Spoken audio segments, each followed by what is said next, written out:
from each happily ever after, every wish upon a star. Let's break down the movies that shaped who we are, from memory lane to now and everything in between. The most famous of films to the ones we've never seen. Decade by decade, all the times we laughed and cried, and with a little pixie dust, they will all take flight, reliving the feelings, and we're trying our very best. And if they mean the same to you, please be our guest. So hop aboard, we would love to have you as we hang with a certain mouth, the whole gang too.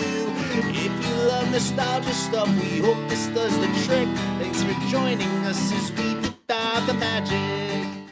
Hi, and welcome back to the Deep Diving the Magic podcast. I'm KJ. And I am Jeffrey, and we have made it to the year 1978. The first film of the year 1978 is Deep Dive number 135, Disney feature-length film number 135, from March the 10th of the year 1978. It is a film called Return from Witch Mountain. Return from Witch Mountain is the sequel to Escape to Witch Mountain. The children reprise their roles. And that's all I got. Do you want to start us off with a synopsis about Return from Witch Mountain? Tia and Tony visit Los Angeles, but he is quickly kidnapped by an evil scientist, leaving her to desperately search for him. I don't understand the title of this film.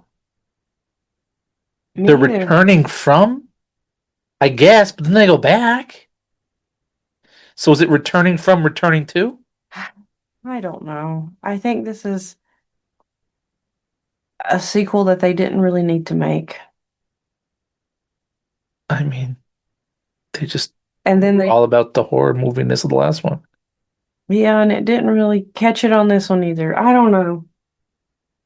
Yeah, so I mean, they returned from Witch Mountain and then they go back to return to Witch Mountain. So I don't know. it's true. Do you have any opening facts or anything about Return from Witch Mountain, the first film of the year 1978? Uh, well, I can probably go after my facts at the end, so that way I don't. Give it away. Yeah, I'll just go after the end, I guess. All right, so we're gonna dive right in because we are gonna return from Witch Mountain To Witch Mountain. potentially. We start off with opening credits, as we so often do. There's some creepy and dramatic music that's playing. We see an incoming UFO, because of course we do. Do-do-do-do. And what all UFOs do, they land in the middle of a football field. Mhm. Very similar to Space Jam, not a Disney movie, and they landed in a baseball field. But the incoming UFO lands in a football field, the Rose Bowl, I think. They are dropping off our main characters because our main characters are going on vacation, because yet again, of course they are. Why are you gonna go on vacation when you discovered that it was dangerous for them to go on there last time? This whole movie didn't make sense. Disneyland. They're in California. They didn't even get close to It's Disneyland. true. But either way, they have to act normal so they don't blow their cover. Mhm. The children have a cab waiting for them with a very famous Disney actor that is the driver. He's in like every film. Um, but we also see around the same time that there's a group of sketchy people, this male and this female, and she's played by Betty Davis. Um, I'm not going to say what I was going to say because it's rude, but um, I'll say it. So Betty Davis like has like famous things like songs written about it, like Betty Davis eyes and all that stuff. Well, I know why they say Betty Davis eyes instead of Betty Davis smile, because her teeth were not the best, but whatever. Neither are mine, so we're okay. She was also how old when they made this movie? Oh, I have no idea. 1978. So they show up like with her nephew. They're prepping for some kind of plan. They're like scientists. They're creepy. Yeah. Um, He's a scientist. I don't think she is. She's more of an investor. She's looking for profit. Yeah. Got those eyes. the cab runs out of gas because they had to wait so long. So while they're getting gas, the kids have a premonition because that's what they do about something bad that is happening nearby. So the boy Tony goes to investigate. Hmm. We see the sketchy people. They're running mind experiments on the nephew. Um, With a it device that's like basically like, it goes like put behind your ear. behind his ear, like Yeah, kind of on his neck. and he has to like do whatever is said on it. So they make the man walk on like the edge of the building. Which Uh, is something that wouldn't have happened otherwise because he is terrified of heights. And he made that point. And he's like, no, I'm not going up there. And the guy's like, yes, you will. um, And he did. they were also on the edge of the building, but he begins to fall off the ledge. But then Hang Tony, on. yep, The investor woman, that's his aunt, but it is. fought the scientist for the remote that was controlling him Mhm. because if she'd just let it go, it would have been fine. But of course, they get in this scuffle about this. They drop it, it breaks, and that's when the scientist loses control of the guy, but he is still doing what he last told him to do. Okay, there you go. Well, if we learn anything from Disney movies, we have to let it go. Um, so we Tony saves this dude from falling off the edge. He uses his powers to save his life. But the mysterious couple sees this and they are shocked and intrigued. Hmm. The scientist says that there is no miracles, only scientific explanations for everything. So they decide they need the boy. Hmm. Anything? We're good? Had the boy stayed back in the distance and just froze the guy and then unfroze him enough to where he could have just landed on his feet, the evil scientist would have never seen this. That was my biggest gripe. I don't know why he had to show himself. Oh, so the reason he shows himself is because that way they can tranquilize him and take him away. So his sister goes to find him because he has been tranquilized. The sister, Nia, sees a group, but at this point she's trying to find her brother. She can't find him. But who does she see? A group of children being Running. being chased by an older gang of kids. Yeah. Um, They're running from would her. you like to talk about the earthquake gang? Yes, they are running from her or running towards her, telling her to run because they're being chased. I forgot the name of the other gang. Did you remember the No, name? but it's the earthquake gang. It's the kids. Yes, that's theirs because I had a fact about them. Let's see if I wrote it in my. I don't think I put it in my notes. But while you're trying to find that, she uses her powers to subdue the other gang. Yeah, so I did not write that down. But the Earthquake Gang was meant to be to get a spin-off. So Disney originally considered a TV show centered around this gang of mischievous little kids helping out Tia. And it was pitched as our gang with the 1970s chaos energy. However, it never got up and running. But was actively developed for months, so we could have had another spin-off of this. Um, The earthquake gang. yeah. But they're so concerned about their name not being tough. But either way, Yeah. they are shocked by Tia's powers, but the earthquake gang ends up accepting her into their group. They offer to help her find her missing brother.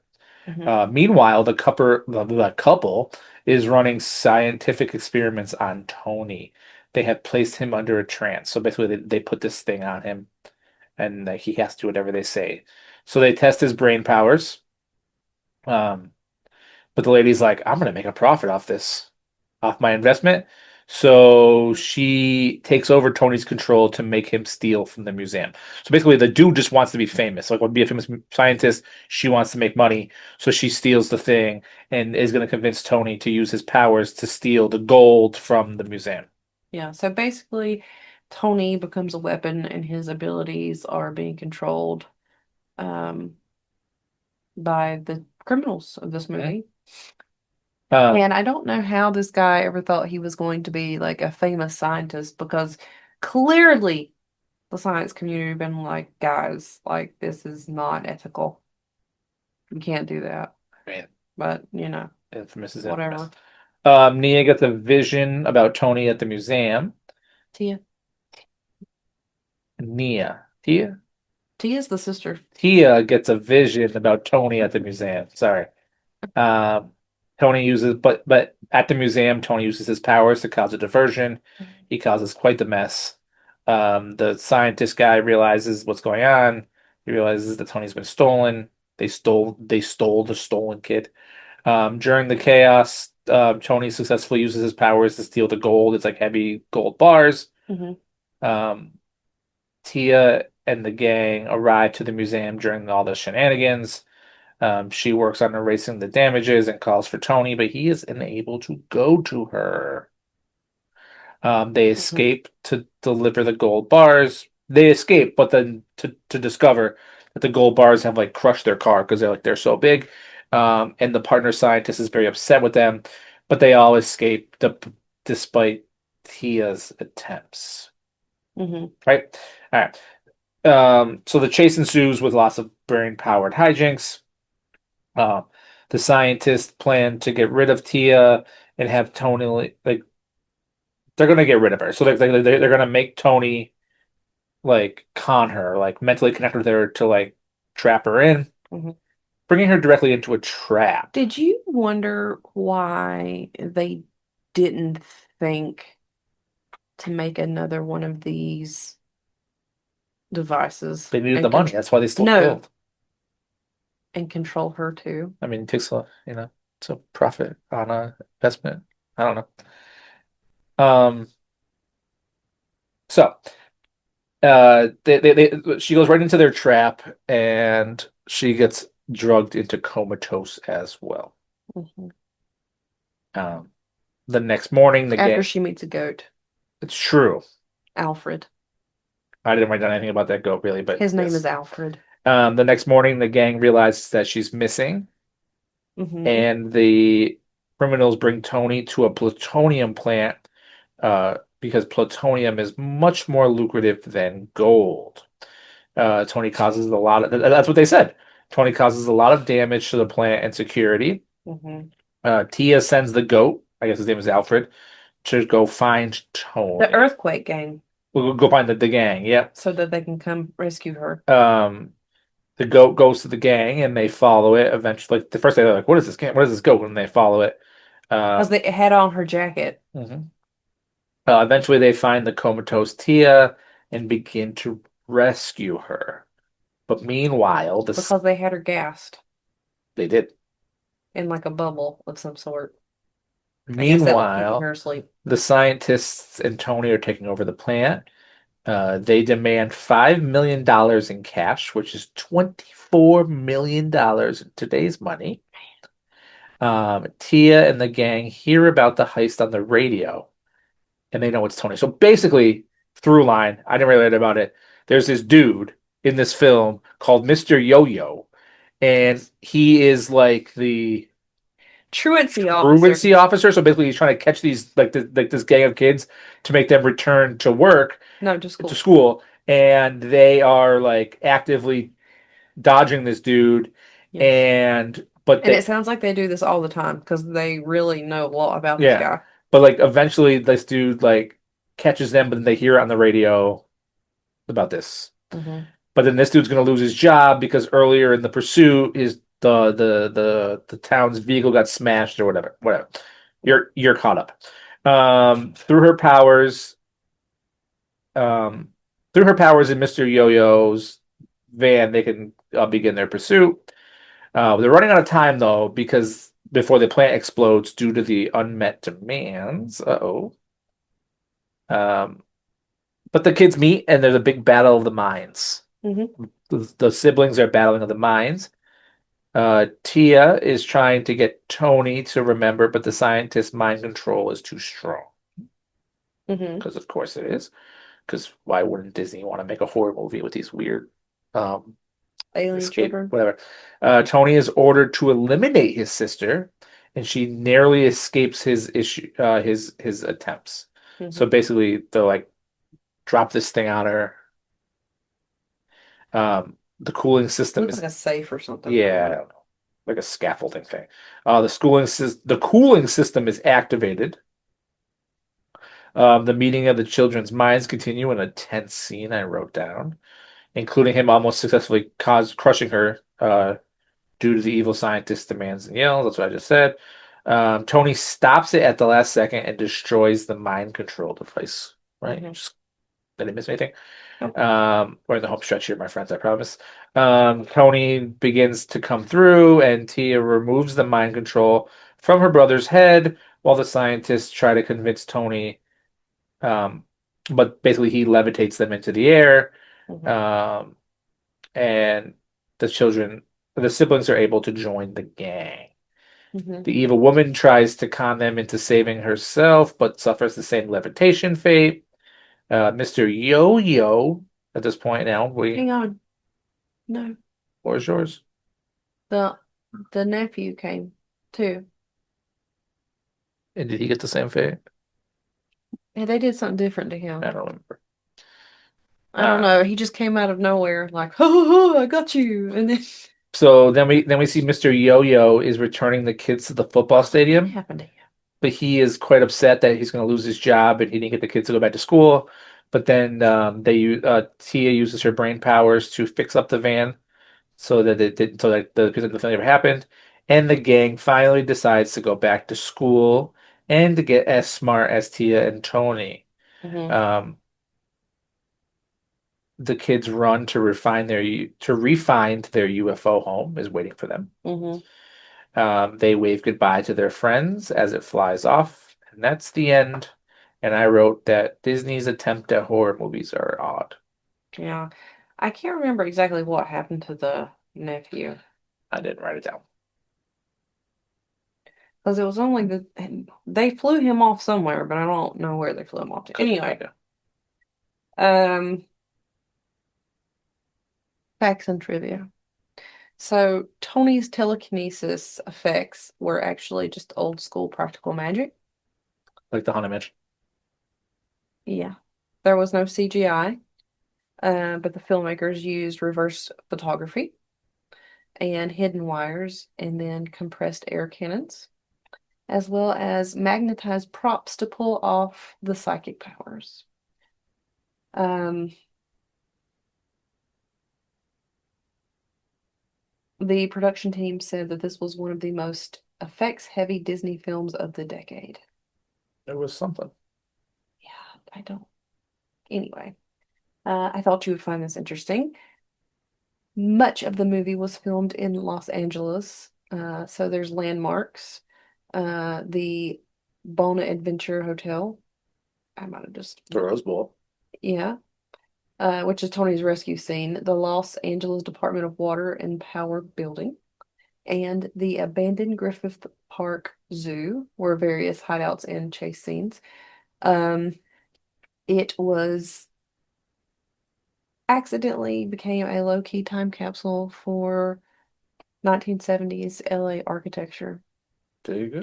which is kind of cool because we just went there not long ago. It's true. Um, and then Betty Davis almost was not cast. So Steve. Um, she played Letha Wedge, which was the female criminal of the movie. But the executives were nervous that she'd be too scary for kids. Davis loved the idea of hamming up a children's sci-fi villain role and insisted on playing Letha with grand theatrical flair. That's something. Yeah, she did later say that the role was a huge fun for her and far more sensible than most scripts that she received in the late 70s. Christopher Lee was delighted to play the villain. The Christopher Lee, Yeah, that's the him. dude from Lord of the Rings. That's what it said. Hmm. Um, Dr. Gammon. What was that? Okay. He accepted the role because he was eager to do a Disney film and he wanted to show children he wasn't only a monster from vampire movies. He enjoyed playing a cold, calculating villain without fangs. He also improvised some of the lab scenes to make Ganon seem more menacing. Then, obviously, like you said earlier, Kim Richards and Ike Eisman returned, and they actually stayed lifelong friends. They reunited for the sequel, and then they remained close friends into adulthood and have spoken fondly of the film's impact on Disney's sci-fi fandom. If you love this movie or this series, please let us know. I would love to know if there's someone out there that loves this. It's definitely something. I mean, they remade it in then whatever 90s, Exactly. 2000s. So So it's like, what is going on? Oh, and then the goat attacks Letha became a Disney inside joke. The scene with the goat butting Letha Wedge was shot such a production headache that the goat kept missing its mark that the crew nicknamed him the uncooperative co-star. The final take required hidden food incentives, nice. and Letha's scream was 100% real. It's those teeth. No, yeah. I mean, I think that's pretty much. All right. Oh, well, the Witch Mountain ship was redesigned for the sequel. Compared to the first film, the interior looked more like a 1970s sci-fi film, obviously, since we're in the The 70s now. interior of the ship, they didn't show that. That's what it was said. I thought they did All right, when they landed. maybe. Speaking of landing, what did you rate this? Um, I gave it a 5 out of 10. IMDb wasn't much higher at a 5.7 out of 10. Solid. Can't believe Christopher Lee from Star Wars and Lord of the Rings was in this. I didn't even know. It's not like he's wearing a mask or anything either. But does this make its way onto your list of fun stuff? Well, no. It's a solid 5.7. All right, then I give it a 5, not a 5.7. what is your list of fun stuff though? My list upon a star is The Many Adventures of Winnie the Pooh, 101 Dalmatians, Parent Trap, Sleeping Beauty, Dumbo, The Apple Dumpling Gang, The Strongest Man in the World, Napoleon and Samantha, Snowball Express, and The Jungle Book. Shocking to no one, it's still not making my list, but at least we watched it. I'm happy we watched it. Happy we're in the year 1978. But my list upon a star currently is number 1, 101 Dalmatians, followed by number 2, The Rescuers, number 3, Mary Poppins, 4, The Many Adventures of Winnie the Pooh, 5, Peter Pan, 6, Robin Hood, 7, Alice in Wonderland, 8, Bedknobs and Broomsticks, 9, Pete's Dragon, and 10 on the chopping block, Babes in Toyland. But oh yeah, we're gonna put that right here. Um, but we made it to the year 1978. Cruising right along. Our next film. Oh, check this out. If you liked this film that we just watched, and you're like, I really want more UFOs. Hold on. I really want more bars of gold. Hold on. I really want more things getting knocked into a coma. Hold on. I really want more animals saving the day. We have the film for you next with film number 136, Disney Feature Lines film 136, our 136 deep dive from June of the year 1978 is another film that I've never heard of. You've never heard of. Actually, Don't give me that. I think I actually had heard of it. I just never saw it. It's called The Cat from Outer Space. I already just gave you the whole synopsis, but we will see you then for that. But first, thank you for hanging out with us. Yeah. We are on Instagram, Deep Diving the Magic. Mhm. We are on Spotify and YouTube if you'd like to listen or watch along. That's where the bread and butter is. That is also Deep Diving the Magic, and you can write to us with your favorites or your following along or your questions. Deep Diving the Magic Pod at gmail.com. We just got back from a very fun trip. And we're working on quite the bonus episode that I'm looking forward to. So be on the lookout for that. But in the meantime, thanks for hanging out with us. We will see you next time for June of 1978, film 136, The Cat from Outer Space. Thanks for deep diving the magic. Bye.